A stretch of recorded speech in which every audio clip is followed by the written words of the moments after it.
오늘 봉독할 하나님의 말씀은 창세기 1장 6절에서 25절에 있는 말씀입니다.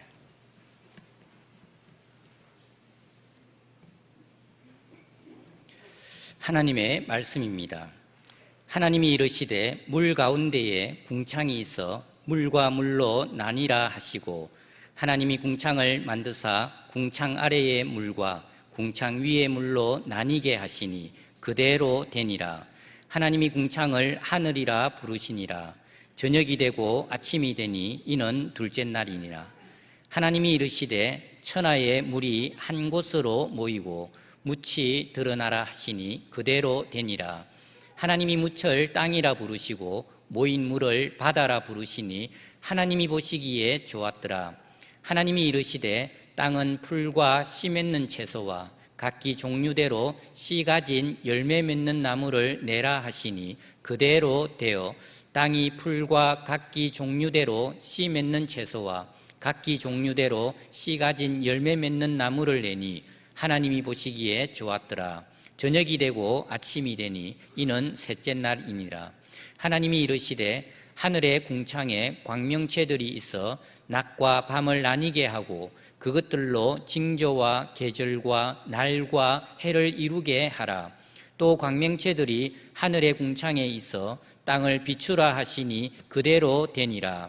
하나님이 두 큰 광명체를 만드사 큰 광명체로 낮을 주관하게 하시고 작은 광명체로 밤을 주관하게 하시며, 또 별들을 만드시고 하나님이 그것들을 하늘의 궁창에 두어 땅을 비추게 하시며 낮과 밤을 주관하게 하시고 빛과 어두움을 나뉘게 하시니 하나님이 보시기에 좋았더라. 저녁이 되고 아침이 되니 이는 넷째 날이니라. 하나님이 이르시되 물들은 생물을 번성하게 하라.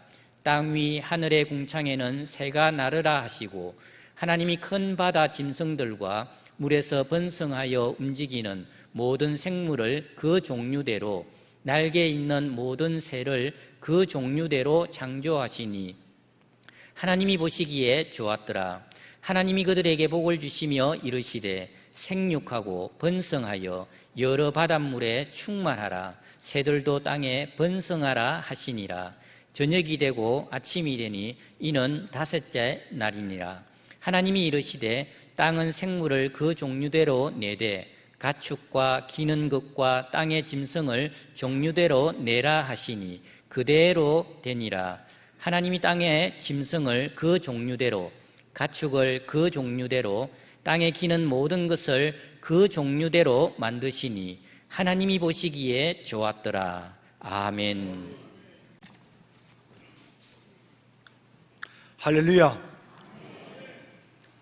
우리는 성경 말씀을 통해 우리가 믿는 하나님이 어떤 분이신지에 대해 좀 더 분명히 알 수 있습니다. 특히 우리가 오늘 함께 읽은 이 창세기 1장, 하나님께서 천지를 창조하신 이 내용을 통해서 우리는 하나님의 성향, 하나님의 기질, 하나님이 우리에게 원하시는 모습이 어떤 것인지에 대해 매우 많은 것들을 알게 되고 깨달을 수 있습니다. 안타깝게도 인간이 범죄함으로 오늘 이 창세기에 나오는 이 영광스러운 하나님의 피조물들이 훼손되어지는 것이 사실이지만, 그러나 하나님은 이 모든 것을 폐기 처분하지 않으시고 이 땅에 예수님을 보내셔서 우리의 죄를 씻어주시고 그리고 다시 그 원래의 상태대로 회복하고 있는 것입니다. 예수 그리스도의 십자가의 은혜로 처음 하나님이 천지를 창조하셨을 때의 그 영광스러운 모습이 다시금 시작되게 하시고, 그 새 창조의 결과로 이제 요한계시록을 읽어보면 맨 마지막 부분에 예수님이 재림하실 때에 우리에게 이루어지고 완성될 새 하늘과 새 땅의 모습을 보여주는데, 그 모습이 바로 창세기 1장과 2장에 기록된 이 아름다운 천지 창조의 기사에 등장하는 그 모습대로 하나님께서 만물을 새롭게 하시는 이런 모습을 보게 되는 것입니다. 창세기 1장과 2장의 천지 창조의 내용이 있는 것처럼 요한계시록 맨 마지막 21장과 22장에는 새로운 하늘과 새 땅의 모습이 기록되어 있습니다. 그런데 이 둘은 서로 동일하다는 사실을 깨닫게 됩니다. 요한계시록 22장 5절 말씀에 보라 내가 만물을 새롭게 하노라, 이렇게 하나님께서 다시금 이 천지 만물이 죄로 인하여 오염되어졌던 세상을 다시 창세기 1장의 상태로 아름답게 에덴 동산의 그 영광스러운 상태로 돌아가게 만드신다는 것입니다. 구체적으로 요한계시록 22장을 읽어보면 새 하늘과 새 땅, 예수님이 재림하셨을 때 완성될 그 영광스러운, 우리가 영원히 거하게 될 영광스러운 새 하늘과 새 땅의 모습이 기록되어 있는데요, 그 내용을 보시죠. 1절에 또 그가 수정같이 맑은 생명수의 강을 내게 보이니 하나님과 및 어린 양의 보좌로부터 나와서 길 가운데로 흐르더라. 강 좌우에 생명나무가 있어 12가지 열매를 맺되 달마다 그 열매를 맺고 그 나무 잎사귀들은 만국을 치료하기 위하여 있더라. 다시 저주가 없으며 하나님과 그 어린 양의 보좌가 그 가운데 있으리니 그의 종들이 그를 섬기며 그의 얼굴을 볼 터이요 그의 이름도 그들의 이마에 있으리라. 다시 밤이 없겠고 등불과 햇빛이 쓸데없으니 이는 주 하나님이 그들에게 빛이심이라. 그들이 세세토록 왕노릇하리도다 라고 새 하늘과 새 땅의 영광스러운 모습을 보여줍니다. 거기에는 생명수 강이 흐르고 있고 거기에는 생명나무가 있습니다. 창세기 2장에 나오는 에덴 동산의 모습을 보면 강이, 생명수 강이 흐르고 있고 그 에덴 한가운데 생명나무가 있는 것을 볼 수 있는 것입니다.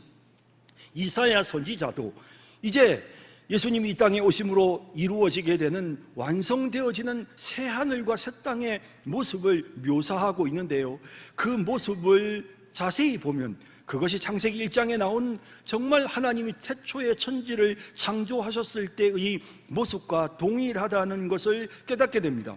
이사야 11장 6절에서 8절에 그때에 이리가 어린 양과 함께 살며 표범이 어린 염소와 함께 누우며 송아지와 어린 사자와 살찐 짐승이 함께 있어 어린 아이에게 끌리며 암소와 곰이 함께 먹으며 그것들의 새끼가 함께 엎드리며 사자가 소처럼 풀을 먹을 것이며 젖먹는 아이가 독사의 구멍에서 장난하며 젖된 어린 아이가 독사의 굴에 손을 넣을 것이라 라고 말씀하시는 이와 같은 내용을 보게 되는 것입니다. 모든 동물들이 함께 어울려서 조화를 이루고 있는 것입니다.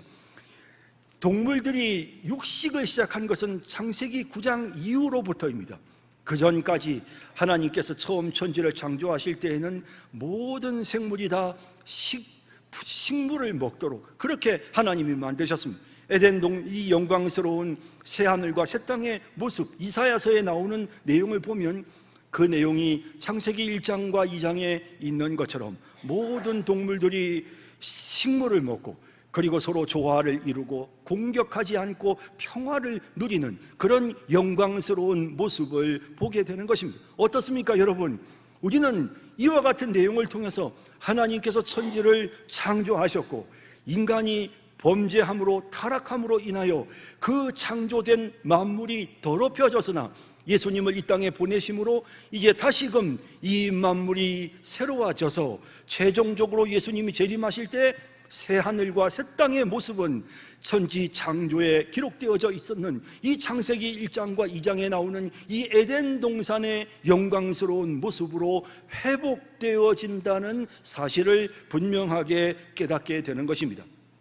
그렇다면 이제 이 창세기 1장과 2장에 나오는 이 하나님의 피조물의 영광스러운 모습, 하나님이 창조하신 이 우주 만물의 모습은 미래의 설계도와 같은 것입니다. 이제 주님이 재림하시면 이와 같은 아름다운 하나님의 나라가 이루어지는구나 라고 우리가 미래를 바라볼 때 바로 이 창세기 1장과 2장을 통해서 우리가 우리의 영원한 미래를 바라볼 수가 있는 것입니다. 그뿐만 아니라 예수님께서 이 땅에 오시는 그 순간부터 우리 개인에게는 예수님을 믿는 그 순간부터 하나님의 나라가 우리 안에 시작되어졌습니다. 새 창조가 우리 안에 시작되어졌습니다. 이전 것은 지나갔으니 보라 새 것이 되었도다. 누구든지 그리스도 안에 있으면 새로운 피조물이라. 창세기 1장과 2장에 나타나고 있는 이 아름다운 창조의 역사가 내가 예수님을 믿는 그 순간 우리 안에서 시작되는 것입니다. 지난 시간에 말씀드린 것처럼 이처럼 우리 안에 시작되어진 그 하나님의 나라가 점점 더 성장하는 것입니다. 성숙되어져 가는 것입니다. 이것이 바로 성화의 과정인 것입니다. 여러분, 그래서 우리는 이런 사실을 생각해 볼 때, 그렇다면 이 창세기 1장과 2장에 나오는 내용은 우리가 도달해야 될 거룩한 성화의 모습이 어떠해야 되는지, 또한 예수님이 재림하심으로 이루어지게 될 새 하늘과 새 땅의 모습이 어떠한지, 그리고 교회가 점점 하나님의 나라를 확장해 나가는데 이 하나님의 나라의 모습이 어떠해야 하는지를 우리에게 분명하게 보여주는 하나의 모델이고, 또 이것이 하나의 설계도라 라고 그렇게 우리가 청사진이다 라고 이렇게 분명하게 말할 수가 있는 것입니다. 여러분, 우리는 끊임없이 기도해야 합니다. 주님의 나라가 임하게 하소서. 나라가 임하시오며, 우리가 주기도문을 할 때 나라가 임하시오며 라고 기도합니다. 하나님의 나라가 우리 안에 완전히 완성되게 해주십시오 라고 기도하는 것입니다. 하나님의 나라가 교회를 통해서 점점 확장되어서 온 세상 모든 민족에게 하나님 나라의 복음이 전파되게 해주십시오. 그렇게 되면 어떻게 됩니까? 예수님이 재림하시고 끝이 오게 됩니다. 마태복음 24장 14절에 이 천국 복음이 모든 민족에게 증언되기 위하여 온 세상에 전파되리니 그제야 끝이 오리라 라고 말씀하시는 것입니다. 하나님의 나라가 우리 안에 들어와서 여러분, 마치 누룩이 가루 속에서 점점 퍼져나가는 것처럼 하나님의 나라가 우리 안에 들어와서 우리는 점점 거룩하여지고 성화되어지는 것입니다. 하나님의 나라가 우리 안에 완성되어 가는 것입니다. 그뿐만 아니라 마치 겨자씨 하나이 떨어져서 큰 나무가 되어서 거기에 동물들이 와서 안식하는 것처럼 교회를 통해 하나님 나라의 복음이 땅 끝까지 모든 민족에게 전파되는 이런 역사가 일어납니다. 하나님의 나라가 우리 내면으로, 하나님의 나라가 교회를 통해서 땅 끝까지 온 세상으로 확장되어지는 이와 같은 하나님 나라의 확장, 하나님 나라가 성장되는 이런 일들이 우리의 삶 속에 나타나고 우리 교회 안에 나타나야 하는 것입니다. 그러므로 우리가 어떻게 성장해야 되는가, 우리가 어떤 모습으로 교회가 앞으로 나아가야 하는가를 우리가 분명하게 깨닫기 위해서는 오늘 이 천지창조의 기사가 너무도 중요한 것입니다. 왜냐하면 이 천지창조의 내용 속에 하나님이 원하시는, 하나님이 통치하시는 하나님 나라의 모습이 구체적으로 나타나고 있기 때문입니다. 여러분, 천지창조 속에 나타나는 하나님 나라의 모습은 어떤 것입니까? 첫째는 분수를 지킵니다. 이 단어를 써야 할까? 아니면 경계를 지켜야 할까? 여러 가지 단어들을 많이 생각했습니다. 그런데 이 단어가 참 적합하다라는 생각을 하게 되었습니다. 분수란 말은 한자로 숫자를 나눈다는 뜻입니다. 이건 다시 말하면 자신의 영역과 자신의 한계를 깨닫는다라는 것입니다. 그래서 자기가 있어야 될 자리에 있다라는 뜻이 바로 이 분수를 지킨다는 말입니다. 여러분, 하나님께서 천지를 창조하실 때 분명한 경계를 하나님이 정하셨습니다. 수를 나누는 것처럼 정확하게 하나님께서 하나하나 그 모든 존재가 있어야 될 영역을 하나님께서 딱 구별하여 나누셨습니다. 그리고 그 자리에서 이탈되지 말고 그 경계 속에 머물러라, 그 경계 안에서 활동하라 라고 하신 것입니다. 처음에는 혼돈이 있었습니다. 세상의 모든 것들이 다 무질서했습니다. 이 무질서한 모든 만물들을 하나님이 어떻게 하셨다고요? 정확한 경계를 만드셨습니다. 정확하게 그 무질서한 것들을 나누어서 정확하게 있어야 될 영역을 하나님께서 정해 주셨다라는 것입니다. 여러분 보십시오. 첫째 날 하나님이 빛과 어둠을 나누사 빛과 어둠을 하나님이 정확하게 구분하십니다. 둘째 날 하나님이 이르시되 물 가운데 궁창이 있어 물과 물로 나뉘라 하시고 하나님이 궁창을 만드사 궁창 아래의 물과 궁창 위에 물로 나누게 하시니 그대로 되니라. 물이 있습니다.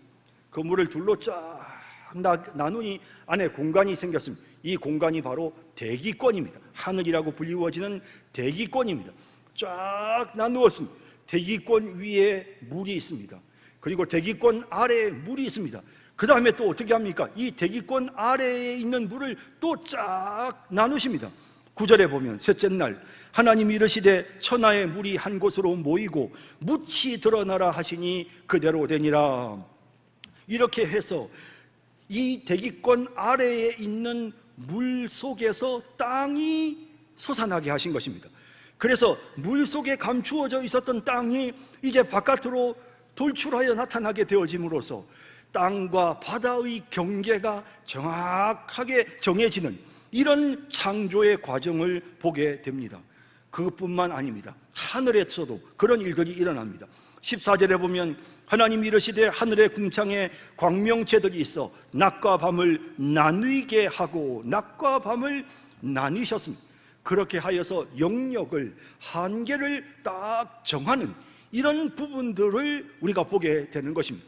그냥 되는 대로 되어지는 대로 흘러가는 대로 혼란스럽게 막 섞여서 이리 튀고 저리 튀고 여기도 간섭하고 저기도 간섭하고 그냥 천지분간을 못하는 이런 상태가 아니라 정확하게 자신이 있어야 될 영역을 하나님이 딱딱 지시해 주시는 이런 과정을 보게 되는데요. 보십시오. 또 다른 성경에서도 욥기에 이렇게 말씀합니다. 14장 5절에 그의 날을 정하였고 그의 달수도 주께 있으므로 그의 규례를 정하여 넘어가지 못하게 하셨사온즉 하나님이 딱 경계선을 정해서 넘지 못하게 하셨습니다. 욥기 38장 11절에 이르기를 내가 여기까지 오고 더 넘어가지 못하리니 내 높은 파도가 여기서 그칠지니라 하였노라 라고 말씀하고 있습니다. 바다와 육지의 경계를 하나님이 정하셨습니다. 때로는 안타깝게 지진이 일어나거나 큰 태풍이 일어났을 경우에 안타깝게도 그만 이 경계가 넘어가는 때가 있습니다. 그러면 이 바다의 경계가 육지의 해안선을 넘어가 버리면 사고가 납니다. 많은 사람들이 죽는 안타까운 재앙이 일어나게 되어지죠.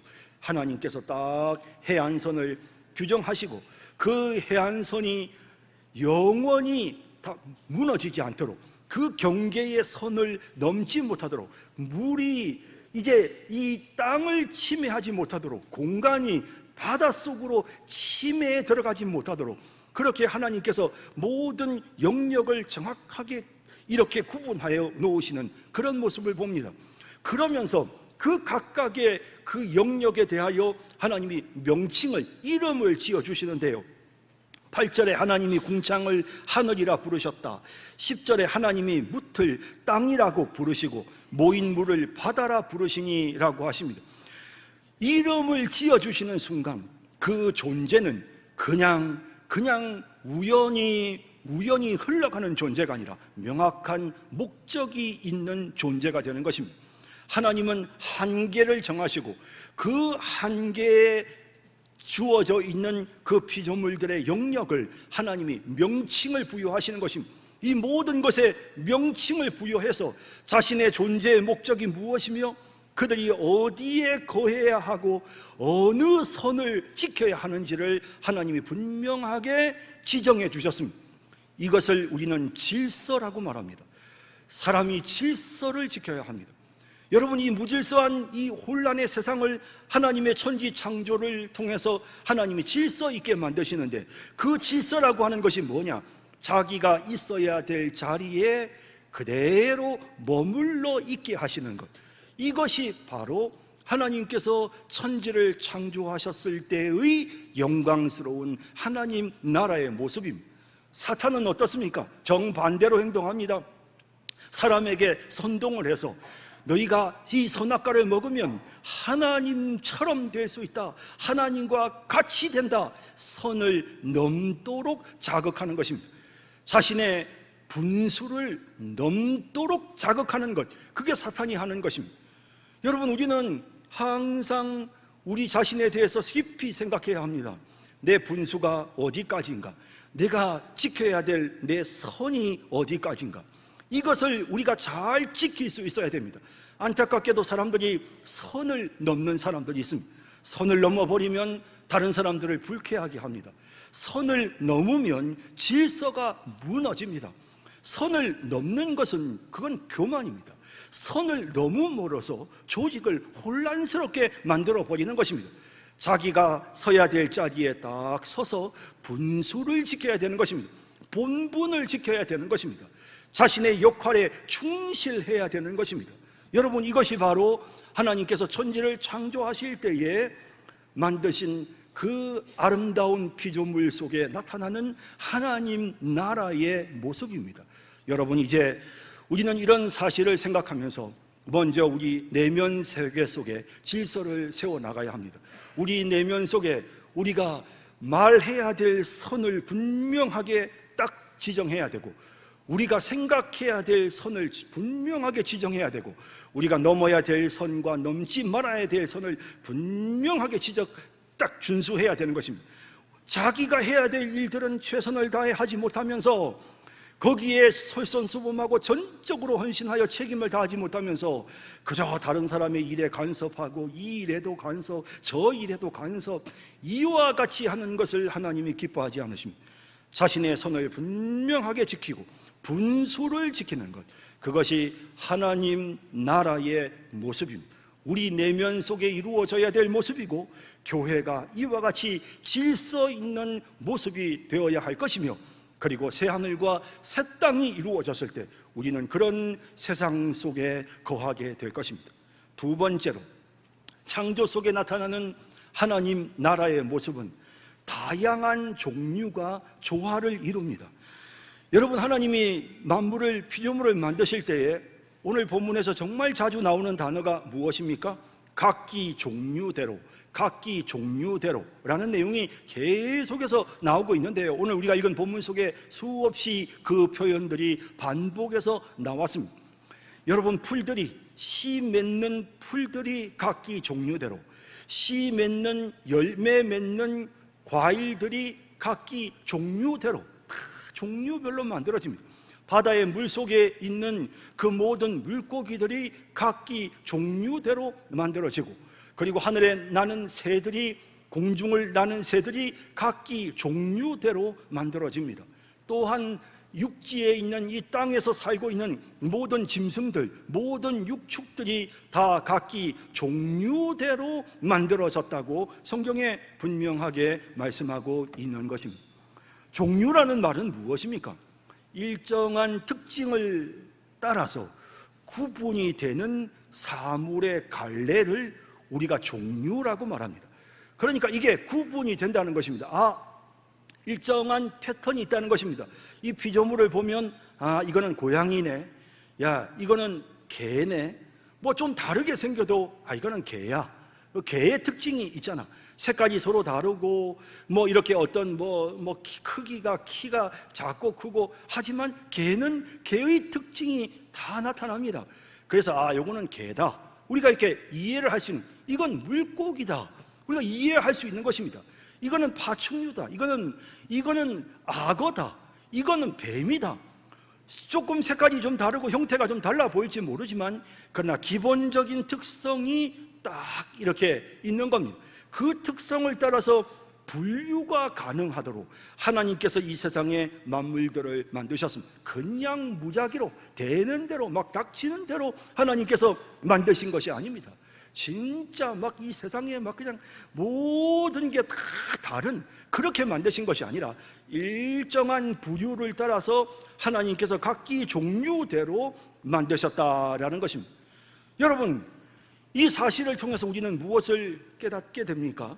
여러분, 각기 종류를 만들었다는 것은, 서로 다양한 종류를 만드셨다는 것은, 그것은 조화를 이루고 협력해야 된다는 사실을 우리에게 보여주는 것입니다. 서로 조화를 이루고 서로 협력하는 것, 우리에게 너무나도 중요한 일입니다. 여러분, 우리가 한번 생각해 보십시다. 하나님께서 우리에게 주신 성품이 다 기질이 다르고 우리에게 주어진 은사가 다 다르지 않습니까? 고린도전서 12장 4절에서 6절에 보면 은사는 여러 가지나 성령은 같고 직분은 여러 가지나 주는 같으며 또 사역은 여러 가지나 모든 것을 모든 사람 가운데서 이루시는 하나님은 같으니, 한 하나님께서 각 사람에게 사역도 다르게 하시고 그 사람의 성품도 다르게 하시고 그 사람의 재능도 하나님이 다 다르게 하셨습니다. 이렇게 다르게 하신 이유는 무엇입니까? 그것은 서로 조화를 이루도록 하기 위함인 것입니다. 또 보십시오. 12장 29절에 다 사도이겠느냐? 다 선지자이겠느냐? 다 교사이겠느냐? 다 능력을 행하는 자이겠느냐? 하나님이 다 각기 주신 달란트가 다 다릅니다. 그러면 어떻습니까? 우리는 서로를 존중해야 되는 것입니다. 하나님께서 이분은 이렇게 세우셨으니 이분의 이런 면은 우리가 존중해 줘야 하는 것입니다. 주방에서 열심히 오랫동안 주방 일을 하신 분은 그 주방에서의 그 경험을 우리가 존중하고, 그건 그분의 직분이고 그분의 달란트니까 우리가 그걸 인정해 주어야 하는 것입니다. 교사는 교사로서 그동안 오랫동안 배우고 또 배워서 가르치고 가르친 그분의 그 경험과 능력을 우리가 존중하고 인정해 줘야 되는 것입니다. 그러면서 어떻습니까? 서로 조화를 이루는 것입니다. 서로 협력하는 것입니다. 그러므로 우리는 어떤 경우에도 이 세상의 그 모든 직분이나 이 모든 세상 사람들의 높고 낮음이 없습니다. 빈부귀천이 없습니다. 12장 21절에 보면 눈이 손도로 내가 너를 쓸 데가 없다 하거나 또한 머리가 발더러 내가 너를 쓸 데가 없다 하지 못하리라 라고 말씀합니다. 우리는 교만할 필요도 없고 우리는 열등감을 가질 필요도 없으며 우리는 다른 사람과 나를 비교할 필요도 없는 것입니다. 그냥 나는 나답게, 하나님께서 나를 이렇게 만드셨고 저분은 또 저분답게 만드셔서 우리가 서로 함께 조화를 이루며 살아가게 하시는 것입니다. 그런데 하나님이 모든 사람들을 다 각기 다르게만 하시면, 그러면 사람들은 뿔뿔이 흩어지고 외로울 수밖에 없습니다. 여기 각기 종류대로라는 말은 자기와 비슷한 성향을 가진 무리들이 있다는 것입니다. 자기와 비슷한 모습을 가지고 비슷한 음식을 먹고 비슷하게 생활하는 그런 부류들이 있도록 하나님이 창조하셨다는 것입니다. 그렇게 하면 그 부류들끼리 함께 모여서 사는 것입니다. 그 부류들끼리 함께 종족을 번성하고 그 부류들끼리 무리를 지어서 창대하게 되는 일들이 일어나게 되는 것입니다. 여러분, 하나님의 이 아름다운 하나님 나라의 영광스러운 모습을 보십시오. 하나님은 우리가 독불장군처럼 외롭게 살기를 원하지 않으십니다. 하나님은 우리가 서로 함께 하기를 원하시고 또 하나님은 우리를 서로 다르게 만드셔서 서로 조화롭게 살아가게끔 하시는 것입니다. 자, 그러므로 여러분, 이제 우리는 그렇구나, 하나님의 나라는 또 장차 이루어질 새하늘과 새 땅의 모습은 정말 다양한 것이 조화를 이루면서 사는구나. 동물들도 거기에 있고 거기에는 식물들도 있고 새도 거기에 있습니다. 거기에는 천사들도 있고 거기에는 사람들도 있고 거기에는 흑인도 있고 백인도 있고 황인종도 있고 키 큰 사람도 있고 키 작은 사람도 있고 다 다르게 하나님께서 각기 종류대로 만드시면서 조화를 이루게 하시며 또 비슷한 부류의 사람들을 모아서 그 사람들이 서로 함께 생활할 수 있도록 하나님이 그렇게 만드시는 것입니다. 그러므로 이것이 하나님 나라의 모습이라는 사실을 깨닫고 여러분, 우리 서로 조화를 이루며 살기를 원합니다. 서로 협력하고 서로 받아들이며 살기를 원합니다. 그리고 또 나와 같은 부류의 사람들과 늘 교제하고 함께하며 살아갈 수 있는 그런 우리 모든 성도님들이 다 되시기를 진심으로 바랍니다. 이제 마지막 세 번째로 천지 창조를 통해 나타나는 하나님 나라의 모습은 생육하고 번성하고 충만합니다. 여러분, 참 이 부분이 굉장히 우리에게 많은 것을 느끼게 하는데요. 하나님께서 만물을 만드실 때 이 세상이 우리가 창세기 1장 2절에서 공허하다라고 그렇게 되어 있는 부분을 봤습니다. 텅텅 비어 있었습니다. 하나님은 그 공허한 것을 기뻐하지 않으셨습니다. 그래서 어떻게 하셨습니까? 피조물들로 거기를 꽉꽉 채우시는 것입니다. 우주 공간을 하나님께서 하늘의 별들로 꽉꽉 채우시는 것입니다. 여러분, 밤하늘에 한번 별을 보십시오. 정말 맑은 날씨에 밤하늘의 별을 보면 빈틈이 없을 만큼 촘촘하게 하늘의 별들이 차 있는 것을 보게 됩니다. 하나님은 공허하게 아무것도 없는 것을 하나님 기뻐하지 않으십니다. 곳곳에 하나님의 피조물들을 채우시는 것입니다. 그래서 여러분, 식물은요 씨를 맺게 하셨습니다. 그래서 이 씨가 말이죠 어떻습니까? 이게 다 바람을 타고 흩어집니다. 그래가지고 이 번성하는 것입니다. 번성해요. 그래서 그냥 한 곳에 머물러 있는 것이 아니고 순식간에 그냥 번성하는 것입니다. 풀이 그냥 막 농사를 안 지어도 풀이 얼마나 빠르게 여러분 번성합니까? 막 퍼져나가지 않습니까? 온 세상에 다 풀이 있습니다. 이렇게 번성하게끔 하나님이 하시는 것입니다. 하나님은 비어있는 공간을, 공허한 공간을 기뻐하지 않으십니다. 하나님은 채워지기를 원하십니다. 자, 그래서요 하나님께서 바다의 동물들과 그리고 또 공중에 나는 새를 만드신 후에 그들에게 복을 주셨다라는 내용이 나오는데요. 자, 여러분, 그들이 받은 복이 과연 무엇이었을까요? 22절을 보면 이렇게 되어 있습니다. 하나님이 그들에게 복을 주시며 이르시되 생육하고 번성하여 여러 바닷물에 충만하라, 새들도 땅에 번성하라 하시니 라고 되어 있습니다. 여러분, 그들이 받은 복이 뭐냐면요, 이들이 최초로, 이 피조물들이 최초로 하나님께로부터 받은 복이 뭐냐면 그게 생육하고 번성하고 충만한 것입니다. 여러분, 이 동사 세 가지가 다 동일한 의미를 갖고 있는 동사라는 거 여러분 다 느끼셨을 것입니다. 다 똑같은 내용입니다. 이게 그런데 세 번이나 조금 비슷한 단어들을 세 번 다르게 표현했습니다. 왜 그렇죠? 강조하는 것입니다. 가득가득 채우라는 것입니다. 그것이 하나님이 원하시는 하나님의 나라의 모습입니다. 인간들도 마찬가지입니다. 1장 28절에 보면 하나님이 그들에게 복을 주시며 하나님이 그들에게 이르시되 생육하고 번성하여 땅에 충만하라 라고 말씀합니다. 이처럼 하나님이 주시는 복을 받아서 충만해야 되는 것입니다. 번성해야 되는 것입니다. 하나님의 나라는요 공허한, 그냥 쓸쓸한, 허전한 그런 곳이 아닙니다. 하나님의 나라는 가득히 피조물들로 가득 채워지고 충만하여지는 것, 그것이 바로 하나님께서 원하시는 것입니다. 여러분, 그래서 말입니다. 여러분, 이 본문을 우리가 적용할 때 가장 먼저 적용해야 될 부분이 있다면 그것은 여러분, 우리 부모 된 사람들이 자녀들을 많이 낳는 것입니다. 이것이 복입니다. 이것은 그냥 내가 그렇게 하면 복 받는다가 아니고 자녀를 많이 낳는 것 자체가 그게 하나님이 우리 인간에게 주시는 최초의 복이었고 그것이 최고의 복입니다. 생육하고 번성하는 것, 그 집안에 후손들이 많은 것, 자손들이 번성하는 것, 이것이 하나님이 주시는 복 중의 복이었습니다. 시편 127편 3절에 보면 보라, 자식들은 여호와의 기업이요 태의 열매는 그의 상급이로다. 젊은 자의 자식은 장사의 수중의 화살 같으니 이것이 그의 화살통에 가득한 자는 복되도다. 그들이 성문에서 그들의 원수와 담판할 때에 수치를 당하지 아니하리로다 라고 말씀하고 있습니다. 자식이 많으면 그것이야말로 큰 복입니다.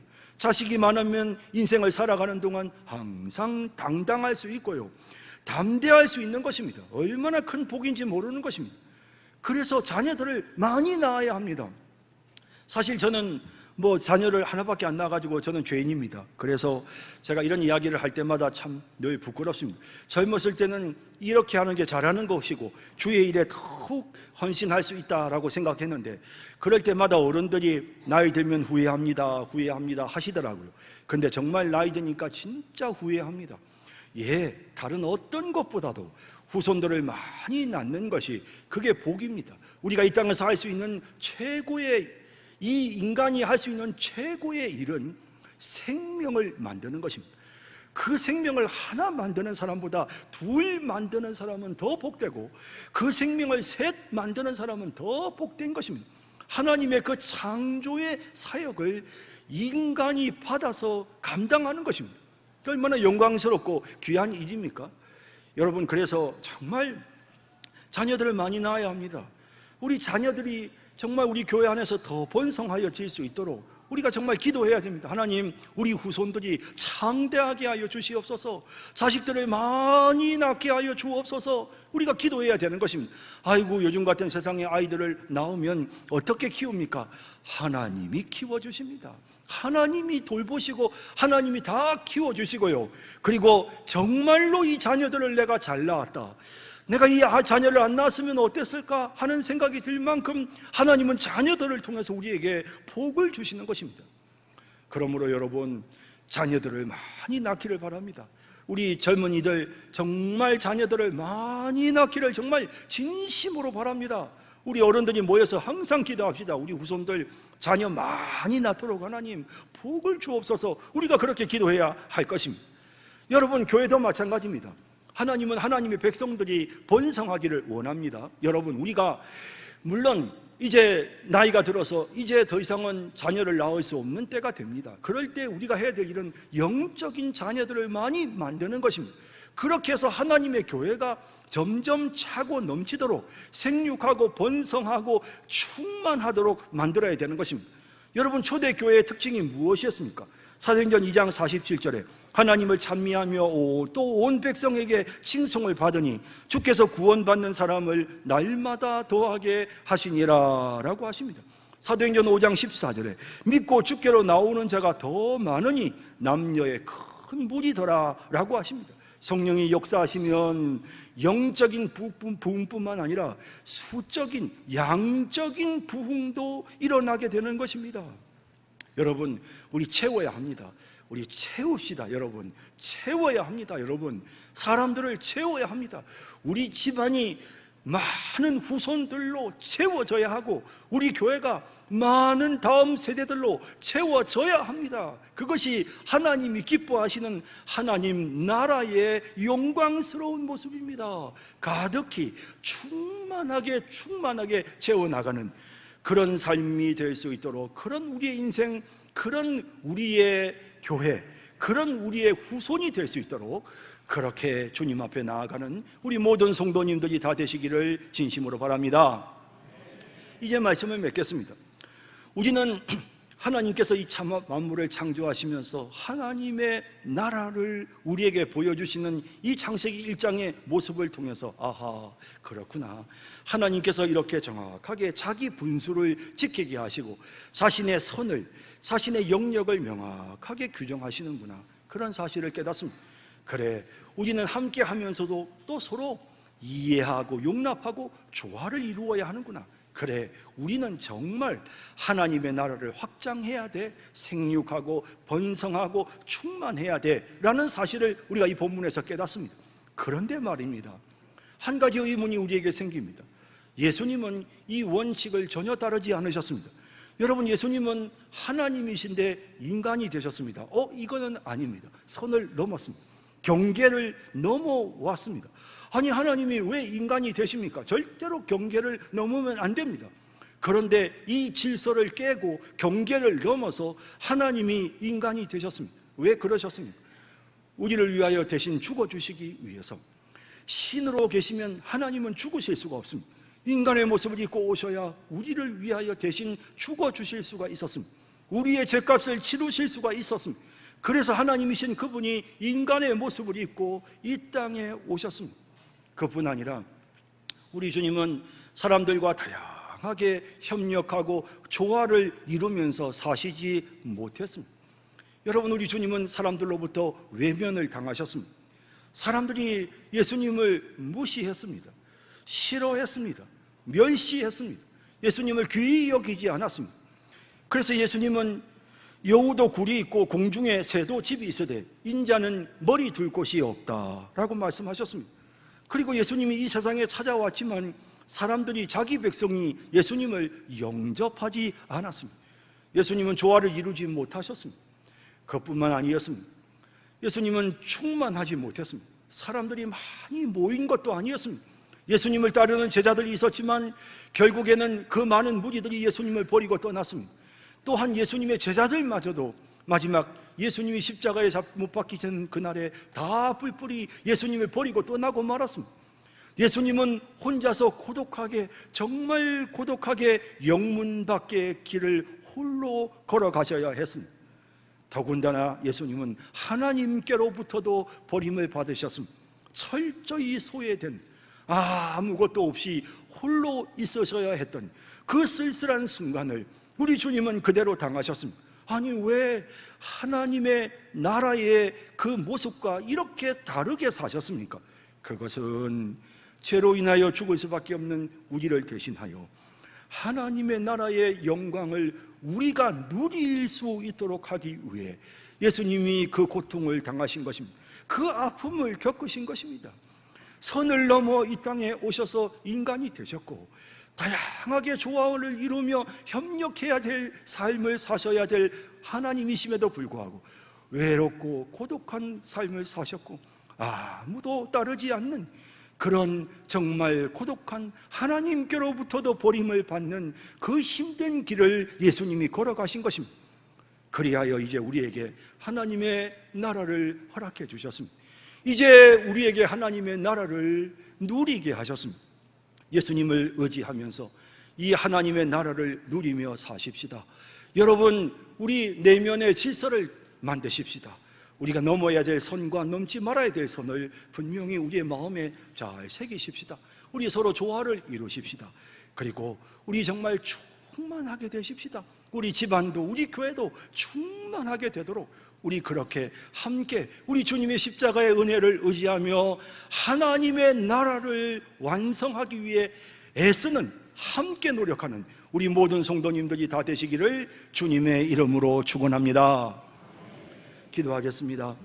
자비로우신 하나님, 하나님의 말씀을 통해서 우리에게 깨달음을 주시고 하나님의 영광스러운 나라의 모습이 어떠한지, 우리의 내면이 어떻게 달라져야 하며 우리의 교회가 어찌 되어야 하는지, 뿐만 아니라 우리 주님이 재림하시면 우리가 들어가게 되는 새하늘과 새 땅의 모습은 어떠한지를 오늘 깨닫게 하셨사오니 감사합니다. 하나님 나라에 속한 하나님 나라의 백성으로서 하나님의 나라를 확장하고 하나님의 나라를 더욱 성장시키는, 더욱 성숙해져가는 그런 우리 모든 성도들이 되게 하여 주옵소서. 예수님의 이름으로 기도드립니다. 아멘.